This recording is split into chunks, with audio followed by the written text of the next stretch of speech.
laws like this, and I'm not being specific to Arizona, I'm talking laws like this, are put forward as a public safety issue. They are not a public safety solution. These laws like this, will actually increase crime, not decrease crime.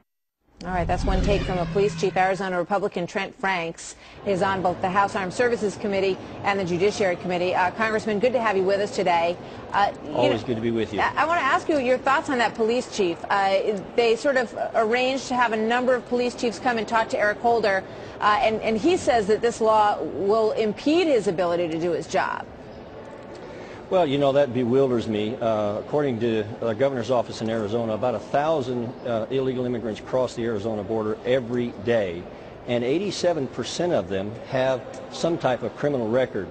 So I just don't know what the chief is really talking about. Maybe he hasn't read the bill either. So I can only hope that that's the case. Talk to me a little bit about your understanding, because we've heard a lot of different takes on what these new 1,200 National Guard troops would actually be doing down there. Have you gotten any clarification from the White House on that? Only some. The fact is that they say up to 1,200 when we really need more like 6,000 or 7,000. And secondarily, their activities or their duties would be confined to surveillance and support, and it's sort of I think the term is boots on the desk instead of boots on the ground. And I think it's probably not the best use of the National Guard troops, even though I support sending them. I think that their mission is too restricted here. Yeah, and you feel that there needs to be more of them based on what you just said. Talk to me a little bit about your idea in terms of how to seal the border that wouldn't really require any cooperation from Mexico. Yeah. Well, you know, first of all, I'm on the Strategic Forces Committee as well, which has to do with the nuclear profile of this country and other countries. And the whole border security issue is not just about immigration. It's about national security.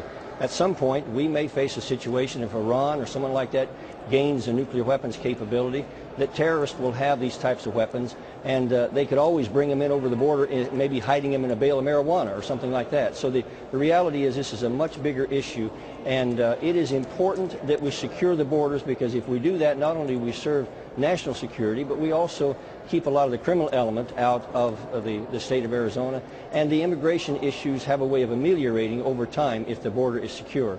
And I think that we need to continue with some of the efforts under the Bush administration to build the barriers and to make sure that we have enough people on the border to secure it.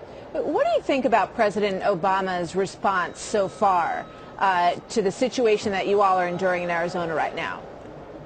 Well, you know, first of all, the president suggested that the bill was unconstitutional. I don't think he had read it at that time. I personally heard his Attorney General in the Judiciary Committee saying he had not read it, yet he thought that we should be sued.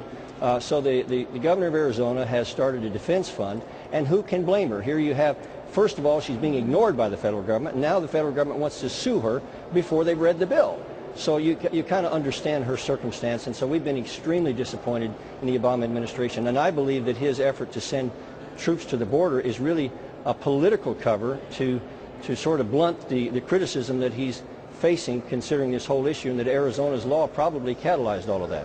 Very interesting. Congressman Franks, good to have you with us today. Thank you very much. Thank you very much.